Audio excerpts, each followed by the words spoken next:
buscando la verdad en todas partes.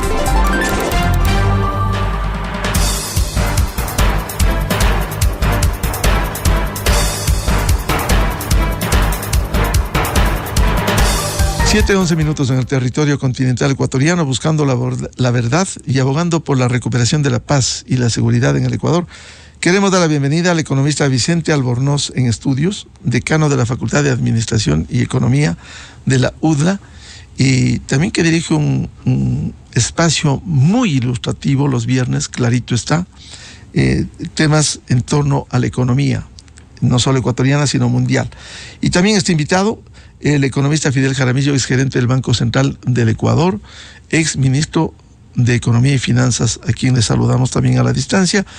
Economista Vicente Albornoz, hay inquietudes que han flotado en esta campaña presidencial respecto de la situación económica, cómo recibiría el nuevo gobierno, pero también algo que se ha mencionado en esta campaña, el posible uso de la reserva monetaria que está en el Banco Central del Ecuador, más allá del blindaje que existe, porque no debiera tomarse, aun cuando el gobierno hace 10 años lo hizo y dejó en las condiciones que dejó, lleno de papeles, el Banco Central del Ecuador. Cuéntenos, ¿hay cómo hacer esto? ¿Es viable lo que dicen candidatos con el argumento de usar para sectores sociales? Buen día. Muy buenos días, Miguel. Qué gusto estar aquí. A ver, viable en el sentido de jurídicamente posible, sí, tal vez viable en el sentido de conveniente, bien difícil. Pero a ver, analicemos un poco por qué hay plata en el Banco Central. En serio, eso es clave. Al final, en el Banco Central hay plata por dos razones. Porque los bancos depositan plata en el central y porque el gobierno deposita plata en el central. Entonces, si yo deposito $100 en un banco, ese banco por ley tiene la obligación de poner $5 en el Banco Central, en lo que se conoce como el encaje bancario. Ahora, si el banco por alguna razón está líquido, puede poner 6, 7, 8 dólares, eso nadie le impide. Tiene que poner mínimo $5 de mis 100 en el Banco Central. Esa plata, si bien la deposita mi banco en el central, es mi plata, ¿no? Al final el banco simplemente administra mi plata, esa plata es mía. O sea, yo tengo $5 depositados en el central a través de los $100 que deposito en mi banco. Esa plata no la puede topar nadie excepto mi banco a nombre mío para entregármela a mí. No, esa plata no es del gobierno, no puede ser usada por alguien distinto a el dueño, que al final el dueño soy yo. Por los $100 que deposité en mi banco y el banco puso 5 en el Banco Central, esa plata es mía, o es suya, o es de alguno de sus oyentes que depositó $100 en un banco privado y ese banco privado por ley puso 5, o tal vez puso un poco más porque estaba líquido, y colocó plata en el Banco Central. Esa plata es de los depositantes. Para que eso esté bien respaldado y para darle confianza al sistema, la ley le obliga al Banco Central que para cada dólar que los bancos privados a nombre de sus depositantes colocan en el central, para cada dólar que está ahí tiene que haber $1 de respaldo. Y eso es la Reserva Internacional. $1 de respaldo, ¿en dónde y cómo? Bueno, puede ser en un banco en Estados Unidos, puede ser algún banco muy confiable en Alemania, un banco muy confiable en Francia o en Suiza. ¿Ya? Tiene que colocarse afuera en algún sitio muy, muy confiable.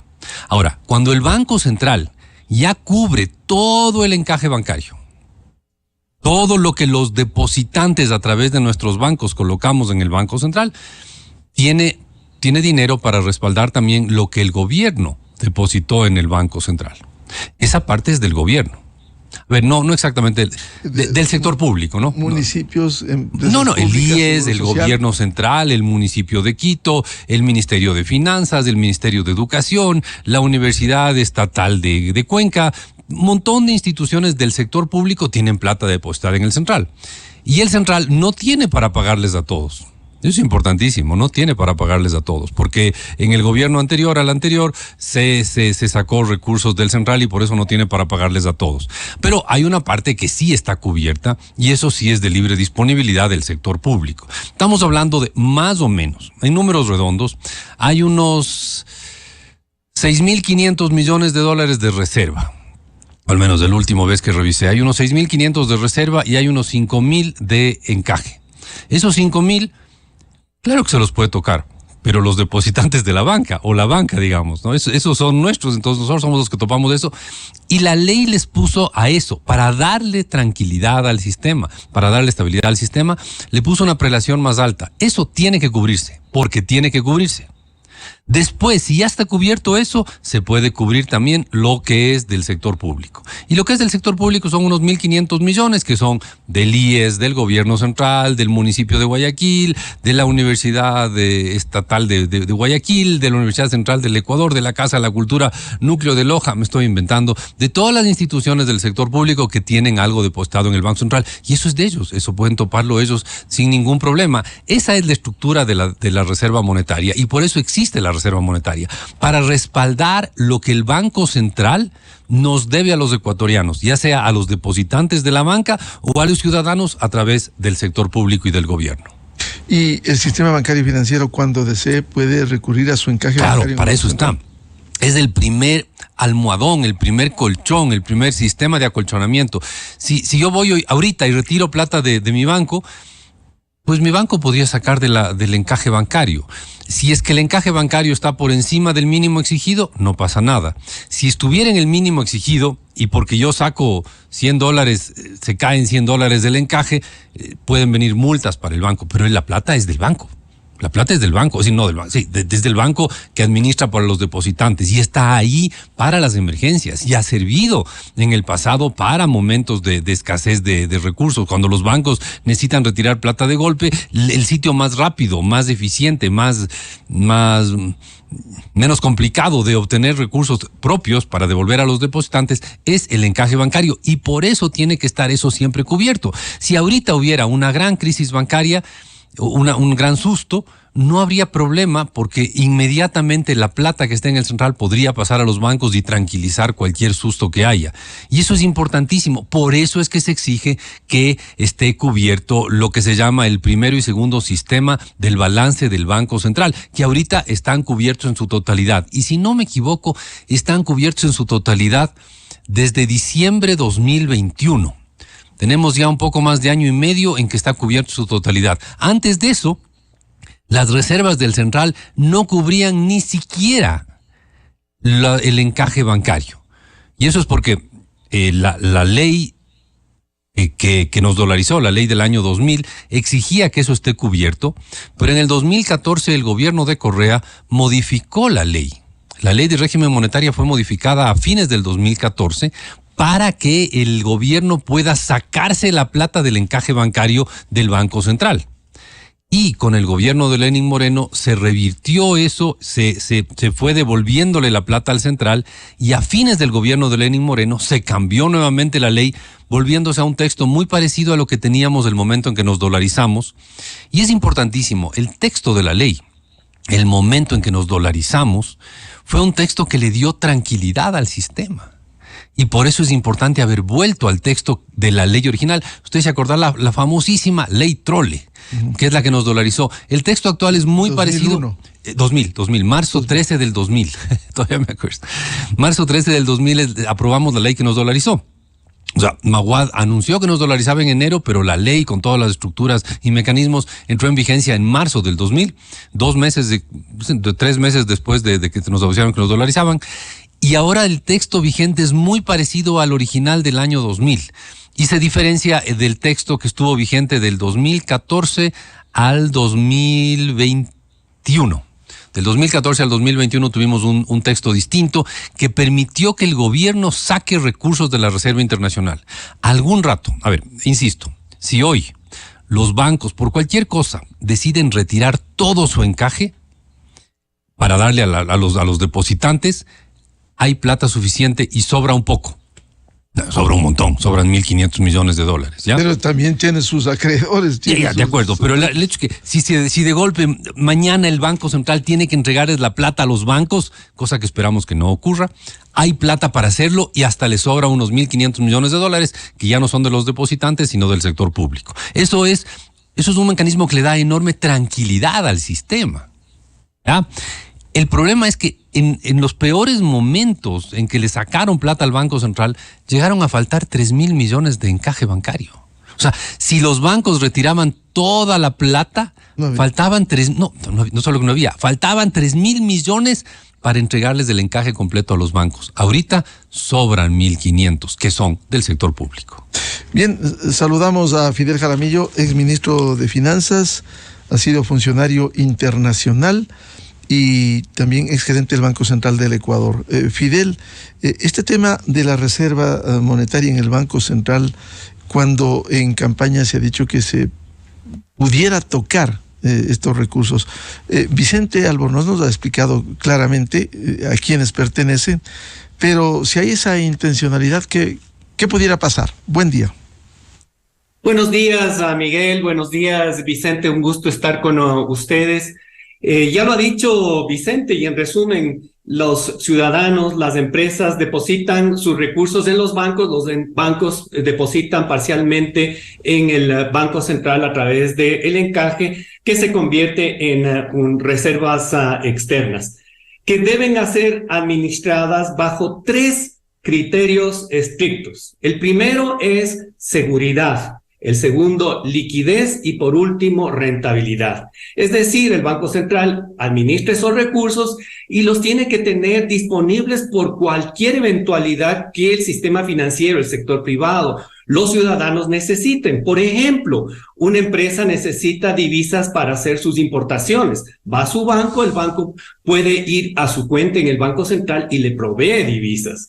O un ciudadano necesita pagar su tarjeta de crédito porque ha hecho un viaje al exterior, necesita pagar dólares, va al banco y el banco puede acreditarle a través de sus cuentas que tiene en el Banco Central. Por supuesto, los bancos tienen otros recursos, tienen un fondo de liquidez, tienen liquidez, pero si llega a faltar, saben que cuentan con el respaldo de su encaje en el Banco Central. Es decir, y ponemos un ejemplo muy claro, digamos que los ciudadanos, las empresas necesitamos nuestros dólares, ahora el Banco Central los respalda porque los tiene administrados con criterios de mucha prudencia.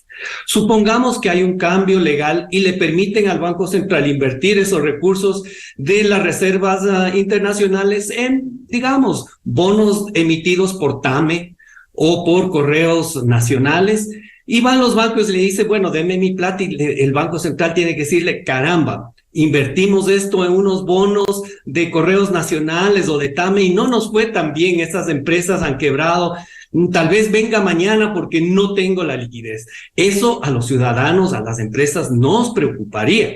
Por eso es que yo creo que con buen criterio se estableció esta ley de defensa de la dolarización que impide dar crédito del Banco Central al gobierno, que impediría este tipo de figuras, como por ejemplo de inversión de esos recursos de la reserva en empresas públicas o en otros gastos que pueden ser muy justificables, muy buenos, gasto social, etcétera, pero no corresponde al uso prudente y que nos da tranquilidad a todos los ciudadanos en el sistema de dolarización, en la seguridad de nuestros depósitos en el país.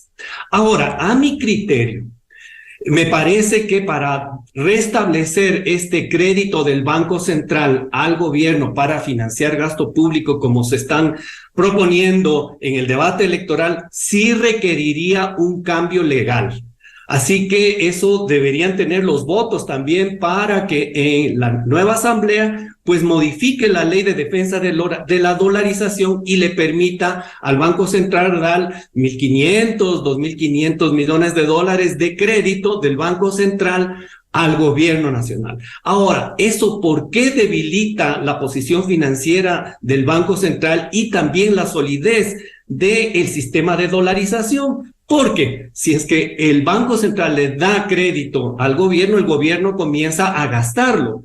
Puede gastar en importaciones de derivados del petróleo, puede gastar en otras importaciones, pagos de obligaciones en el exterior, y eso hace que nuestras reservas comiencen a caer y que esa seguridad que tenemos ahora de que los recursos de nuestra reserva cubren todo lo que son los depósitos del sector privado, especialmente, pues comienza a debilitarse. Y eso puede generar cierta preocupación, cierto nerviosismo que en los ciudadanos puede en el momento desatar una ola de nerviosismo y decir, ay, caramba, mis dólares en este momento no están tan seguros porque están respaldados ya no por estos depósitos manejados con esos criterios de prudencia que había mencionado al inicio, sino están tal vez en un bono del tesoro, un bono del gobierno nacional, y el gobierno nacional tal vez no tenga la liquidez en el momento que se necesiten esos recursos. Entonces yo prefiero anticiparme a cualquier crisis. Yo soy una persona que dependo de esos recursos, saco mis recursos, y eso es el peor de los escenarios. Nadie quisiera enfrentar una situación de inestabilidad financiera. Mi sugerencia a todos los políticos y en general en el debate electoral, seamos muy cuidadosos en los mensajes y en las propuestas que se manejan en este momento, porque pueden preocuparnos a los ciudadanos, a los analistas, a las empresas, y esto nos puede desestabilizar. Creo que la mejor apuesta en este momento es continuar con el sistema de dolarización, hacer las reformas que las hagan más viables a todo el sistema monetario, es decir, que pongamos en orden las cuentas financieras, que le damos sostenibilidad a las finanzas públicas y con eso tranquilidad a que tengamos un ambiente macroeconómicamente estable y podemos hacer la política de mejora de la competitividad, reactivación económica y, por supuesto, todos los gastos fundamentales en lo social, en seguridad y en todo lo que el país necesita. Fidel, y en el escenario, lo que le preguntaba a Vicente Albornoz, en el escenario que quien llegue a Carondelet pretenda tomar, con la explicación clara que nos han dado esta mañana, pretendan tomar una parte de esos recursos, ¿cómo pudiera incidir? De la manera que ha sido planteada, es decir, crédito del Banco Central al gobierno, requeriría, insisto, una reforma legal a la ley de fortalecimiento de la dolarización, que impide dar crédito del Banco Central al gobierno. Entonces, primero debería haber un debate en donde se analice los pros y contras. Yo sé que todo el mundo estaría, bueno, necesitamos plata, el Banco Central tiene estos recursos y todo, entonces lo aprobamos. Pero ahí yo creo que eso debería llamar a un debate muy técnico, muy pausado y ecuánime para ver cuáles pueden ser las consecuencias. Miguel, todavía no hemos terminado de pagar toda la deuda que tiene el gobierno con el Banco Central, que fueron aprobados durante la administración del presidente Correa. Fueron cantidades ingentes que están siendo cancelados poco a poco. Es decir, ya estamos en un hueco y estamos tratando de cubrir esas obligaciones. Si es que se abre la posibilidad de seguir aumentando esa deuda, lo que estamos haciendo es cavando el hueco más profundo. Así que yo sí llamaría a la prudencia. Esto no va a resolver nada. Además, en el escenario de que podamos utilizar por una sola ocasión los 1.500 o 2.500 millones de dólares que proponen los candidatos, sería una sola ocasión.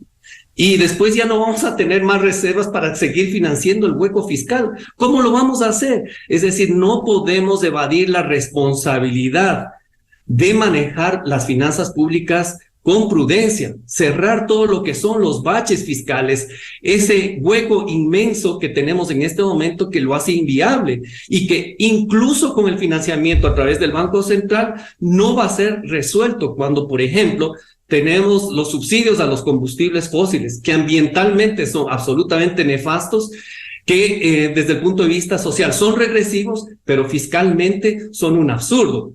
Es decir, están pesando muchísimo dentro del presupuesto público y que hacen este tipo de financiamiento del Banco Central, que tiene todos los riesgos que les acabo de mencionar y que Vicente lo ha dicho de manera muy clara, y que además ni siquiera significan una solución definitiva al problema fiscal del país. Vuelvo con el economista Vicente Albornoz. ¿Cuál ha sido la dinámica de la Reserva Monetaria, su saldo, su crecimiento? Porque incluso en los últimos días, parte de la campaña, por allí se ha mencionado que hubo salida de divisas hacia el exterior. A ver, para eso está la reserva, pues, para cubrir las divisas que tienen que por alguna razón irse afuera. Esa es la razón de la reserva. Y o sea, en la mayor parte de países del mundo, esa es la razón de la reserva. En el caso ecuatoriano, además de cumplir esa función, la reserva internacional es del respaldo del sistema dolarizado, pero al final las reservas son divisas que están ahí para simplificar la relación entre el país y el resto del mundo. Entonces, si es que ha salido afuera, pues es porque alguno de los dueños quiso sacar afuera, así de sencillo. No hay ningún misterio ni nada extraordinario ahí. Pero no ha habido un movimiento último que diga que salió...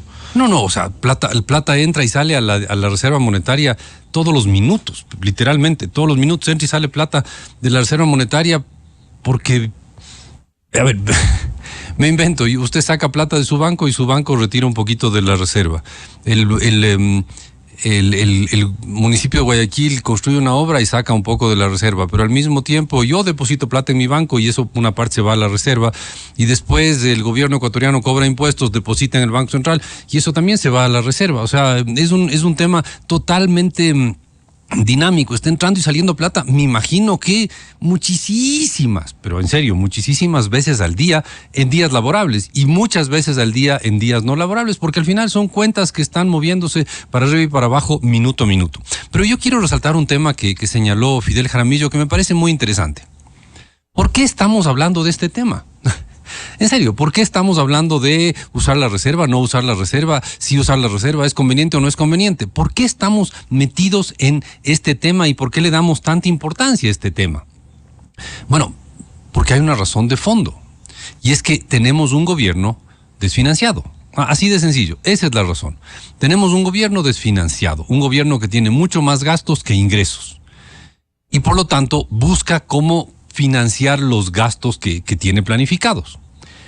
Y la solución, pero es que no debería ser necesario explicar. La solución cuando uno tiene más gastos que ingresos es o ajustar los gastos o ajustar los ingresos y no comerse los ahorros. Estoy diciendo una de esas verdades de perogrullo, ¿no? Si usted está consistentemente gastando más de lo que tiene de ingresos, o sube sus ingresos o baja sus gastos, pero no se va a gastar los ahorros. Y cuando digo yo que consistentemente nos estamos gastando estamos gastando mucho más de lo que tenemos de ingresos y estamos siendo deficitarios, me refiero a que desde el año 2009, todos los años, absolutamente todos los años, del 2009 al 2023, que si no me equivoco ya suman 15, todos los años el sector público ha tenido un déficit. O sea, ha gastado más de lo que tenía. Entonces es un tema crónico, ¿no? No es que este añito que estuvo mal o el añito pasado que fue difícil. No, son década y media de gastar más de lo que tenemos de ingresos. Y quizás no solo eso, porque usted nos ha explicado, economista Albornoz, no solo que se han gastado de esa manera, sino que también se comieron los ahorros. ¿Se acuerda de esos dos fondos que había, el FEICEP y el Es que esa es la FEIREP? cosa. Esa es la cosa. Si usted se gasta todo el tiempo, a ver, si usted tiene ingresos de 1,000 y gasta 1,000, ok, está equilibrado su presupuesto. Si usted tiene ingresos de 1,000 y gasta 1,100, ¿de dónde saca los 100? Una opción es endeudarse. Nos hemos endeudado como locos. En el 2009 la deuda pública del Ecuador eran 10,000 millones de dólares. Ahora está en 75,000 millones de dólares. Se ha multiplicado por 7 la deuda del 2009 acá. Y no es coincidencia que yo use el dato del 2009 y compare con el dato actual, porque resulta que del 2009 acá tenemos déficit todos los años. El sector público tiene déficit todos los años. Entonces, opción 1, gastarse los ahorros. Nos lo gastamos bien bonito. Opción 2, endeudarse. Nos hemos endeudado bien bonito. Opción 3, empezar a sacar la plata de donde no debería, como se hizo con la reserva del Banco Central. Algún rato eso se frenó en el gobierno de Lenín Moreno y creo que hay que reconocer ese gran mérito de ese gobierno. Frenó eso y la reserva ahí empezó a crecer y empezó a cubrir más. Y ahorita tenemos una reserva que ya nos debería tener tranquilos a todos los ecuatorianos. Y como bien dice Fidel, no deberíamos siquiera estar conversando el tema porque requiere una reforma legal bien complicada. Pero el punto es, ¿por qué estamos hablando de tomarse la reserva? Y es porque tenemos un gobierno desfinanciado. Entonces, la solución es tener un gobierno financiado, pues. Y para tener un gobierno financiado hay dos posibles caminos. O sube sus ingresos o baja sus gastos. Pero la solución, bajo ningún concepto, es tomarse los ahorros. O sea, recurrir a los ahorros es una solución muy buena para el corto plazo, pero si llevamos década y media gastando más de lo que tenemos, entonces pongamos la cabecita en los hombros y pongamos la cabeza donde debe estar, pensemos un poquito y solucionemos el tema fiscal del país. Claro, políticamente eso es difícil. Peor con un gobierno como el actual, el gobierno de Lasso, que subió los impuestos y después bajó los impuestos y dejó más grande el hueco fiscal en el gobierno. Entonces, tenemos un serio problema fiscal. Solucionemos eso en vez de andar rompiéndonos la cabeza de cómo distorsionamos las cuentas y cómo movemos la contabilidad del Banco Central para arriba, para abajo, que la reserva que nos tomamos. No, señor, eso no es la manera de solucionar esto. La manera de solucionar esto es equilibrar las cuentas públicas. O suben los ingresos, y hay dos maneras de subir los ingresos, o bajan los gastos, y hay 1000 maneras de bajar los gastos. Y las dos maneras de subir los ingresos es o sube los impuestos o sube el precio de los combustibles. Así de sencillo, no hay más opciones en este país. Y la manera de bajar el gasto, hay 1.000.000 de maneras de bajar el gasto, es cuestión de ponerse los pantalones e implementarlo.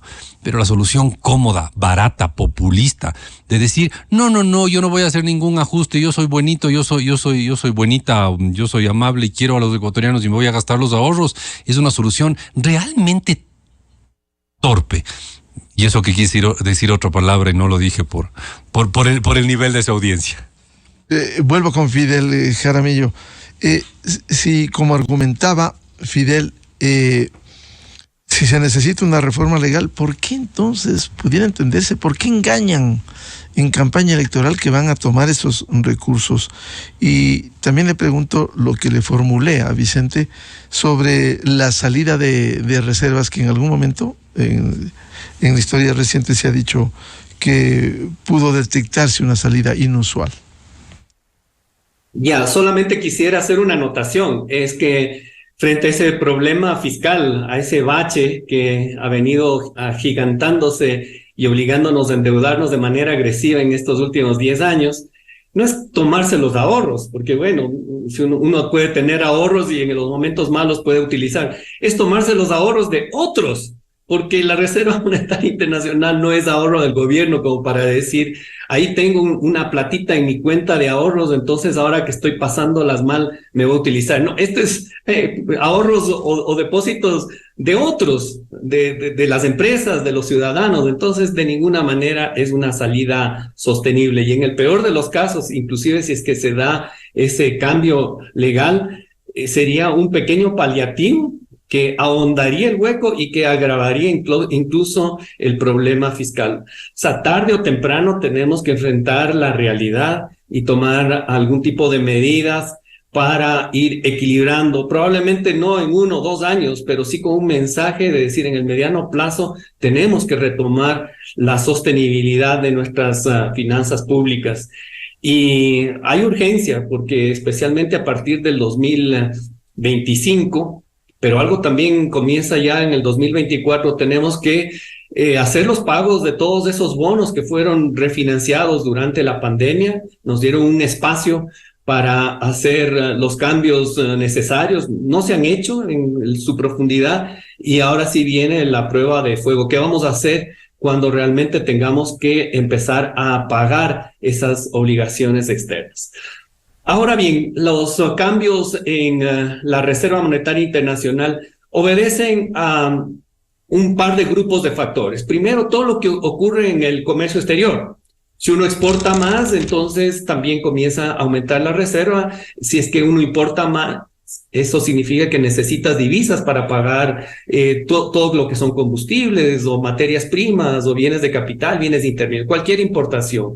Entonces, bueno, las exportaciones han estado cayendo también, especialmente por una menor exportación de petróleo, tanto en precio como en cantidad, especialmente cantidad, con respecto al año pasado. Ahí tienes un factor, entonces se exporta menos. Y también, pues, hay otro grupo de factores que vienen más que nada por los flujos de capital. Cuando hay desembolsos del exterior, préstamos del BID, del Banco Mundial, de la CAF, crece nuestra reserva. Cuando hay pagos al exterior a esos mismos organismos o cualquier otra obligación, importaciones también del gobierno, especialmente combustibles, entonces cae la reserva. Y también por los movimientos de los privados. Si hay más exportaciones de banano, etcétera, suben los depósitos, suben entonces las divisas. Y si se utiliza del sector privado para importar, caen las divisas. Igual, si es que el sector privado tiene que hacer un pago por deudas particulares que tienen que ser pagadas en el exterior, caen las reservas. Si hay desembolsos o nuevos préstamos, suben. Es decir, es un flujo continuo de transacciones, tanto de bienes y servicios como de flujos de capital. Si hay más remesas, por ejemplo, del exterior, suben. Si es que las remesas caen, pues dejan de subir. Ahora hay un aspecto que a mí me parece que es importante, que es también el aspecto de confianza.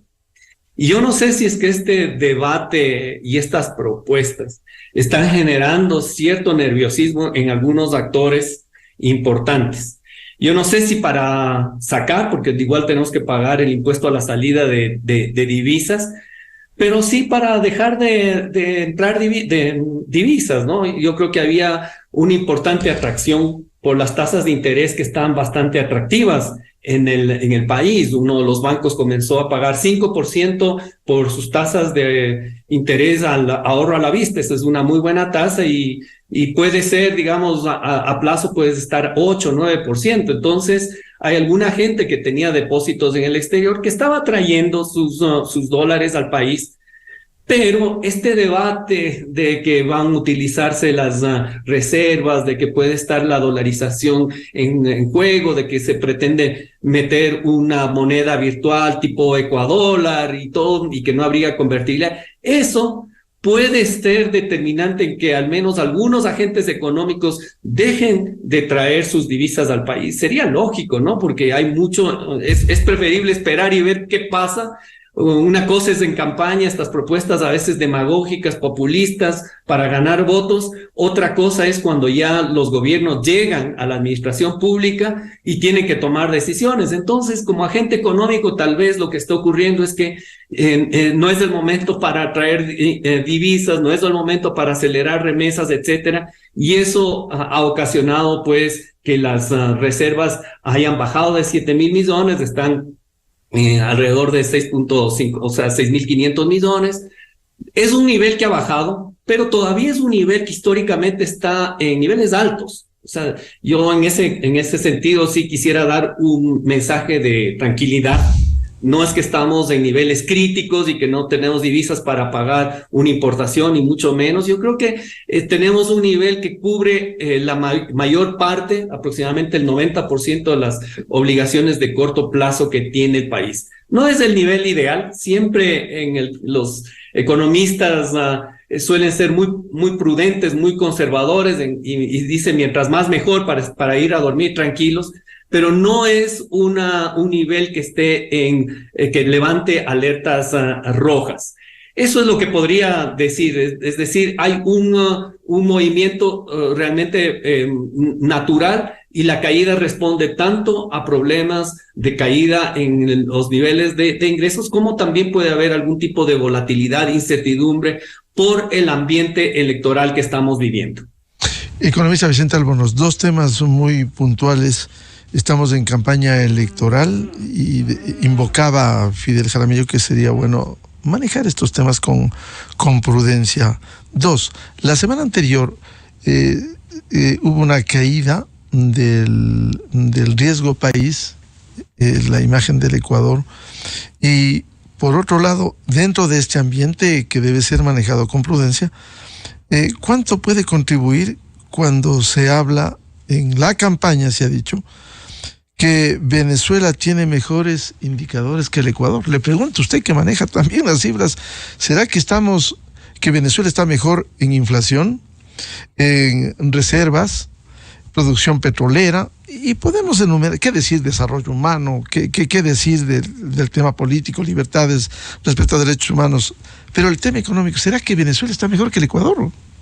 A ver, en el caso de Venezuela es entretenido el tema. Si no fuera tan dramático el drama humano, sería entretenidísimo y se prestaría casi para hacer bromas del tema de Venezuela. Pero cuando uno ve el drama de varios, me parece que son 6 millones de venezolanos que han salido del país. Más de 7. Deja de ser chistoso el tema. El tema ya se vuelve una cosa muy triste.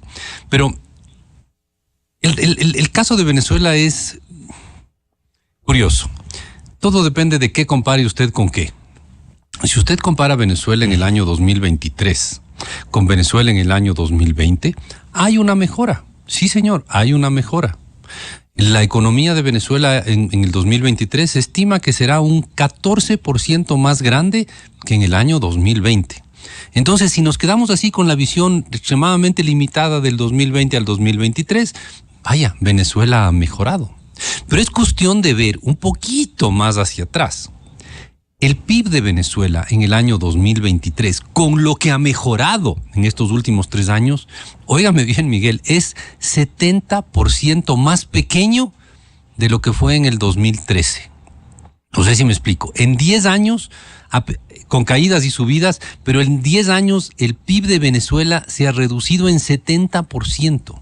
Está en menos de la tercera parte de lo que era en el 2013. O sea, la producción de Venezuela hoy es menos de 1/3 de lo que producía en el 2013. Ahora, el hecho de que hace 3 años estaban todavía peor no le convierte a Venezuela en una economía que esté bien. Es decir, la economía de Venezuela, muy entre comillas, ha mejorado entre el 2020 y el 2023, eso es verdad, pero el empeoramiento, el desmoronamiento de toda la economía venezolana, 2013, 2020, en 7 años, que son los 7 años en que salen estos 6 millones de migrantes, pues hasta el 2013 la economía venezolana, artificialmente con un precio del petróleo alto y una serie de otras cosas, se mantenía más o menos bien. Pero es en el 2012-13 que se da el punto de inflexión y la economía venezolana se desmorona.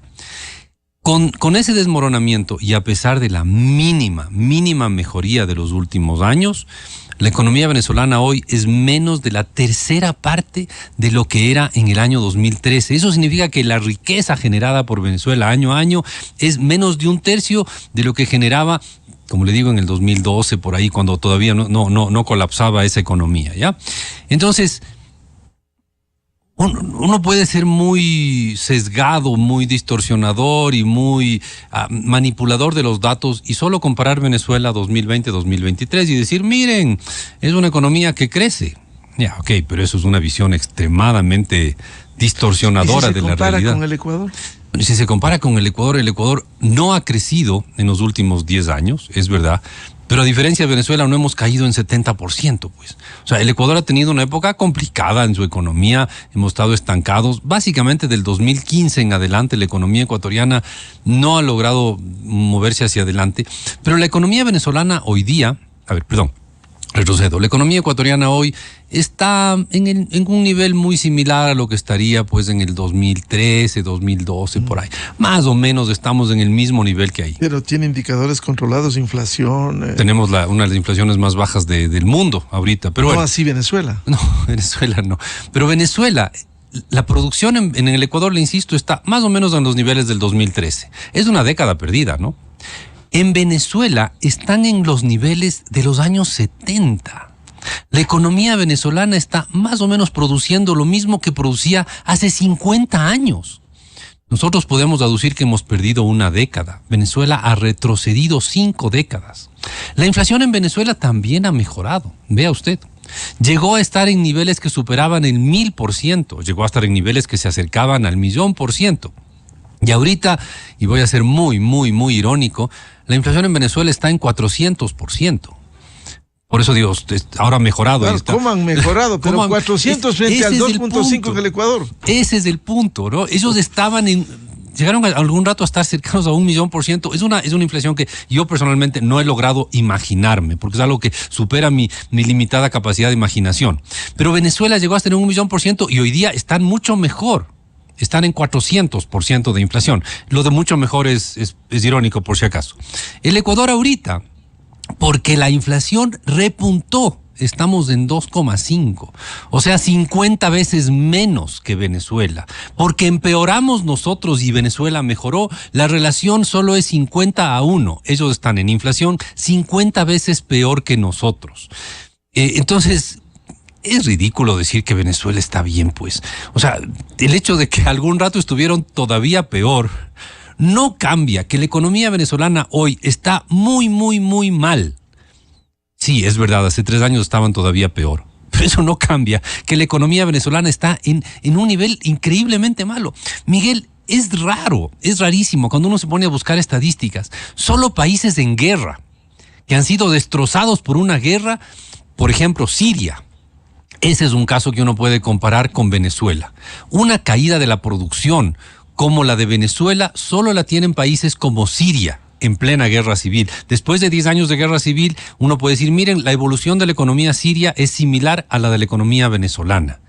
Cuando uno ve la economía de los países de la ex Yugoslavia después de la guerra civil, ni siquiera ellos, después de una guerra civil muy sangrienta, tienen una evolución económica comparable con la de Venezuela. Entonces, decir que Venezuela está bien es ser o ciego, o sordo, o mudo, o las 3 cosas al mismo tiempo. ¿Y el riesgo país? El riesgo país del Ecuador ha mejorado un poquito. Bien poquito, pero ha mejorado. ¿Por qué será?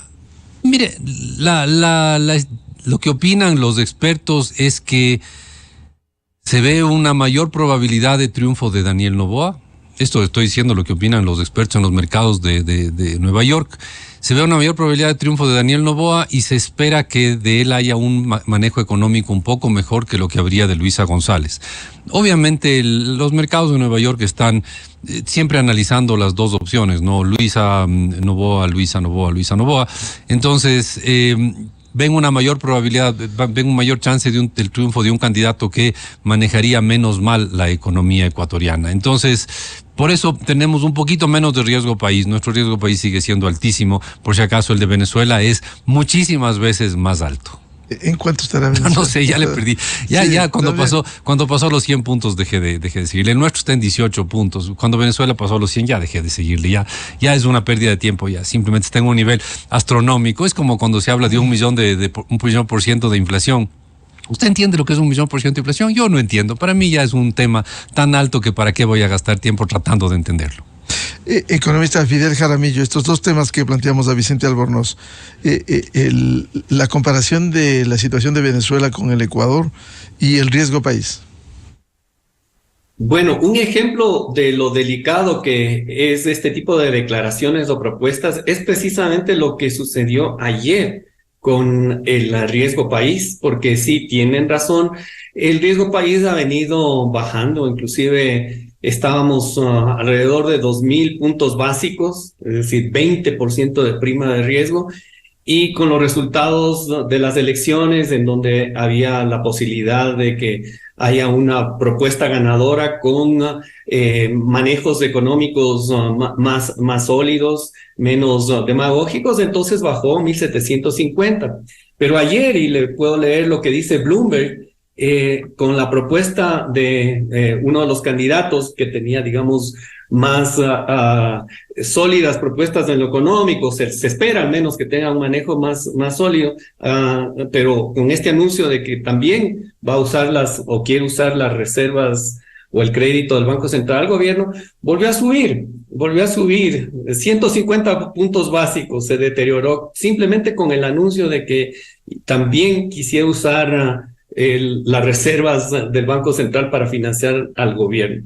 Entonces, es muy delicado, el riesgo país ha vuelto a subir, hay mucho nerviosismo porque ambas propuestas apuntan a lo mismo y yo creo que detrás del financiamiento del Banco Central al gobierno, lo que está es un poco lo que conversábamos con Vicente, hay un problema fiscal y esta propuesta es como un atajo tal vez para no tomar las medidas más responsables para equilibrar las finanzas públicas.